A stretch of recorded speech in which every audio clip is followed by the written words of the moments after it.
This man went on to deliver many, many blockbusters, and most famously, the franchise called Rocky. And he was Sylvester Stallone. And here is a beautiful quote from him. And it's a really deep quote, very, very practical, very American in a way. So if you pay attention, you will know what I mean. It's taken from one of his movies. Let me tell you something you already know. The world ain't all sunshine and rainbows. It's a very mean and nasty place. And I don't care how tough you are. It will beat you to your knees and keep you there permanently if you let it. You, me, or nobody is gonna hit as hard as life. When life will hit you, it's going to be one big blow. But it ain't about how hard you're hit. It's not about how hard you are hit. It's about how hard you can get hit and keep moving forward. How much you can take and keep moving forward.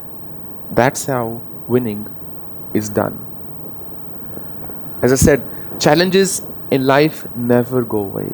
Today your challenges are different, tomorrow they'll be different. But if you can develop that mindset of knowing how to keep moving when you ought to, when you have to, it would become a breeze then. Things will become much easier. So the main two things that we talked about today, yesterday we talked about responsibility and self-discipline. Today we talked about persistence and how to handle failures. But in all this, the main challenge remains how to actually do your work that you want to do. Then let me share with you a mind-blowing technique. If you adopt this technique in life, in your studies, or in anything you want to do, I promise you would see at least 100% improvement. There was this guy, it's all real stories, whoever I've shared this technique with, even adults, kids, youth, teens, in their studies, they've all, really gone ahead and benefited from it.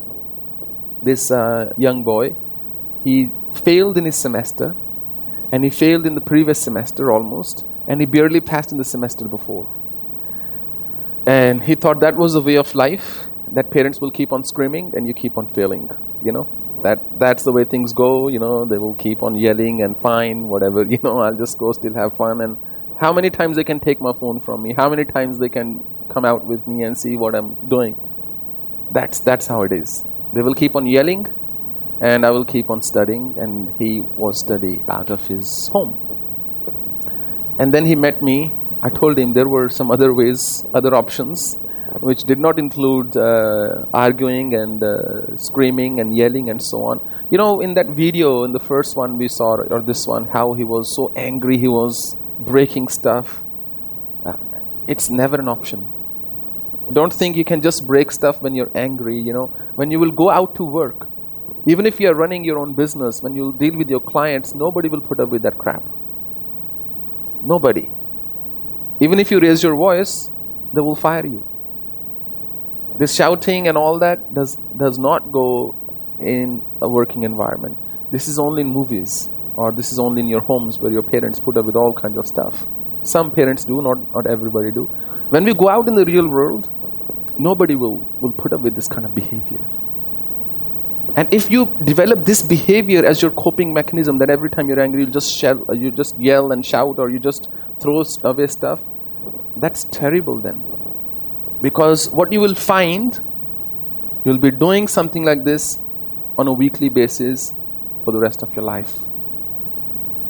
Because the challenges we encounter with our parents are only a tiny glimpse of the real challenges you will encounter when you actually grow up and deal with your own families. There's going to be too much of that happening. And my father, one time he failed in his exam. And he was scared of his father. And he thought, what do I do? When he was growing up, before he was married. And he thought, I'll go home and I'll scare these people. So he went home. His father used to work in the railways. And he said to his father, Dad, look, I failed. And I don't want to live. I'm dying. And his father said, okay. How do you want to die? He didn't say, no, it's okay, son. No, that sweet talk. He said, how do you want to die? He said, I'm just going to go lie on a rail track.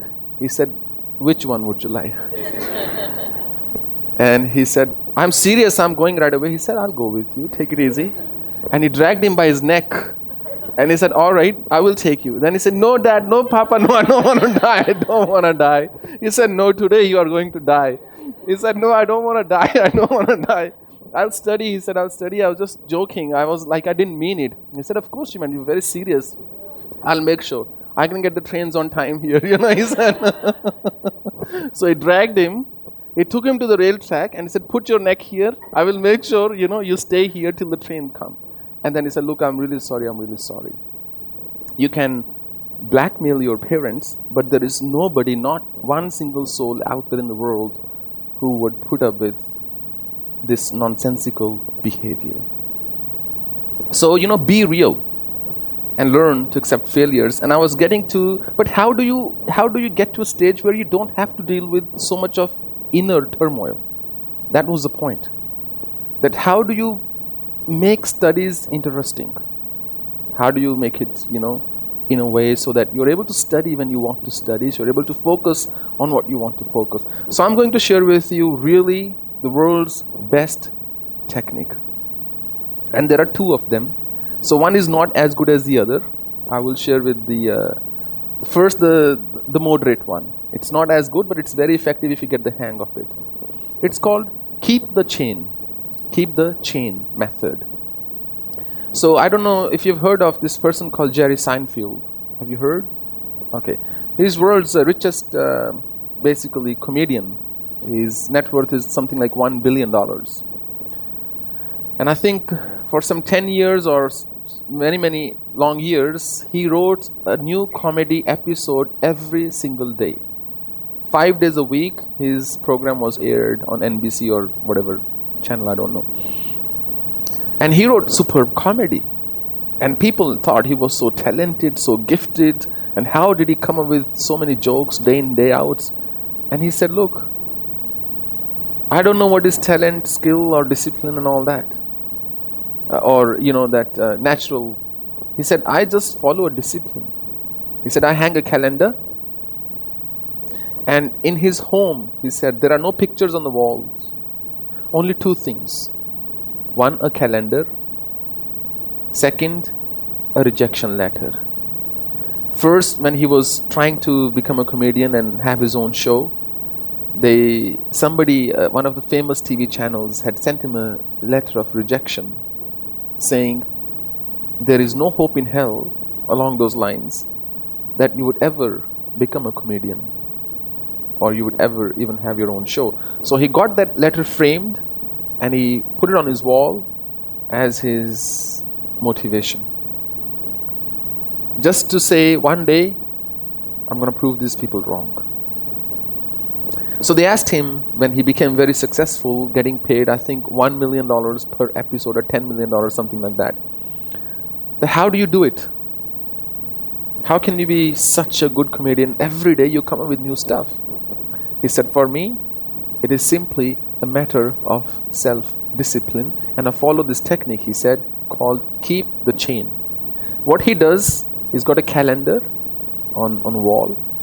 And every day, he first sits down and does his writing. Once he's done, he puts a cross there. And the next day, another cross. And the next day, another cross. So this looks like a chain, And he said, I make sure I don't break the chain. He said, I write 365 days a year. Even on Sunday, Saturday, Monday, whatever day it is. Every day, he said, I write. And I love this chain, he said. I don't want to break this chain.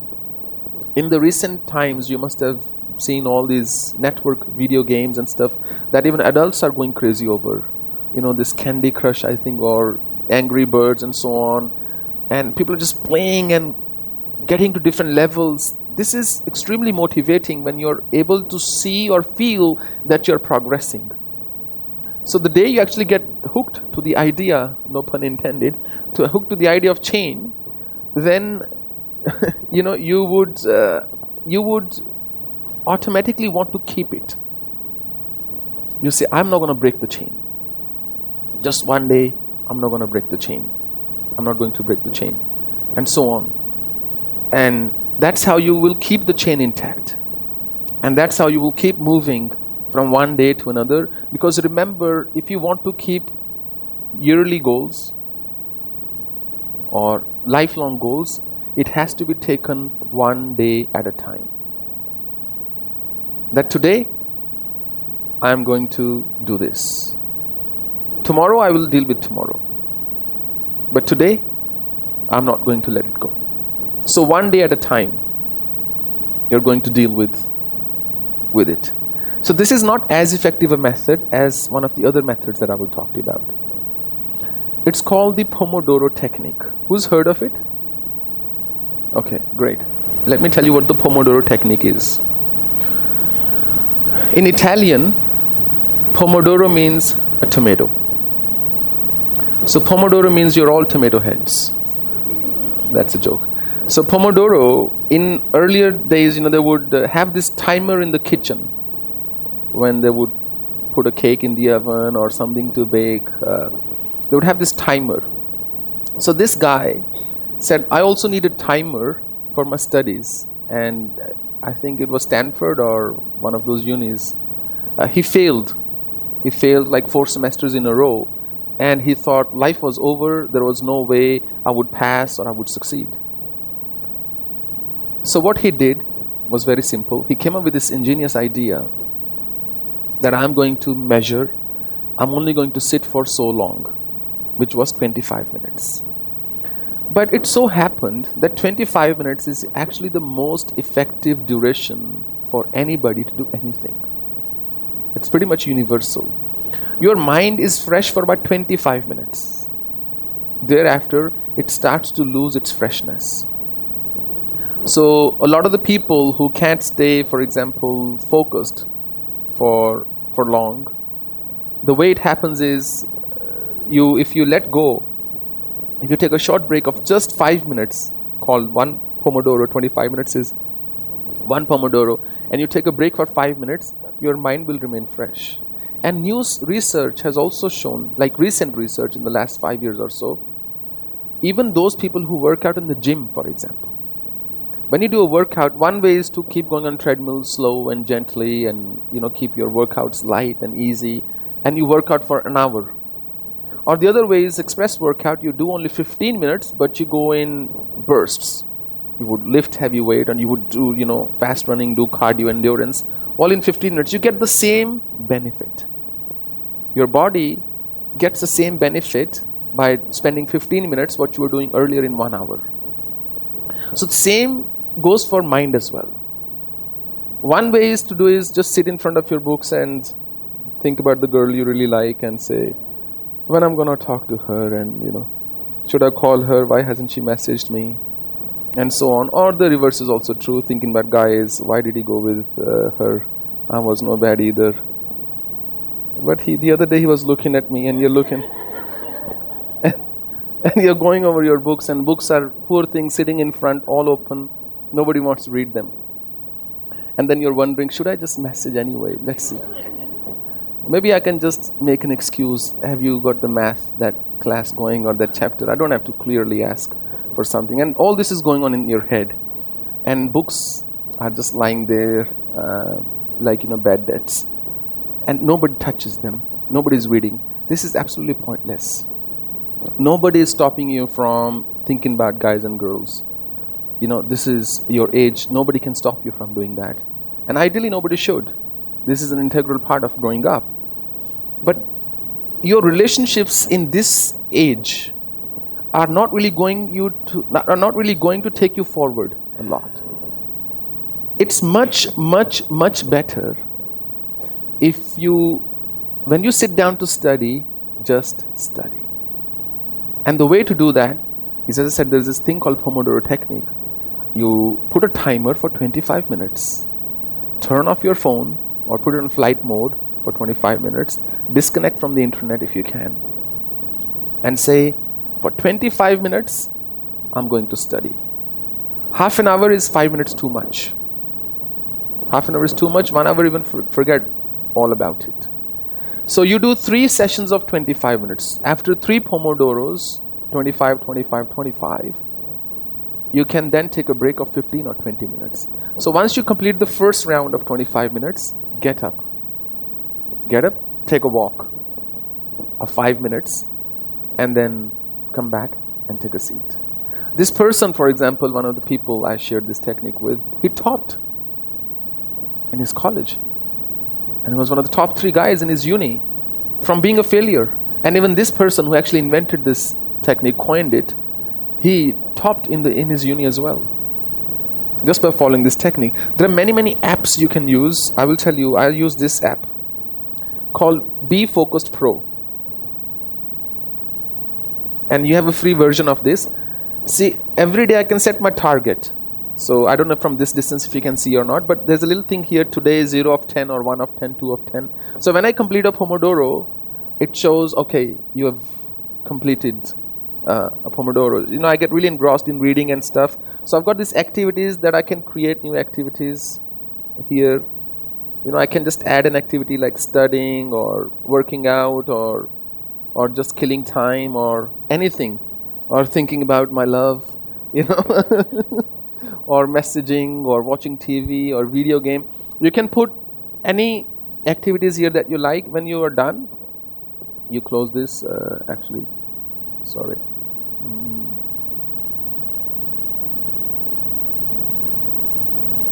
And it actually shows you that how you've been utilizing, where you've been spending your time. But this is, the main thing is this timer here. You put it on and it's gonna start ticking. And you have sounds, ticking sounds. I've disabled all those. So it starts ticking, and then 25 minutes later, it reminds you that once it's done, then it would remind you that 5-minute break time. So it's called Be Focused, and you can get it for free for Android and iOS devices. So you can use this app, or you can just get a simple timer. It's very simple. You can even use an alarm function of your phone, but it's a very useful app. When you do that, what happens, once you complete one timer, it shows 1 of 10, and it motivates you.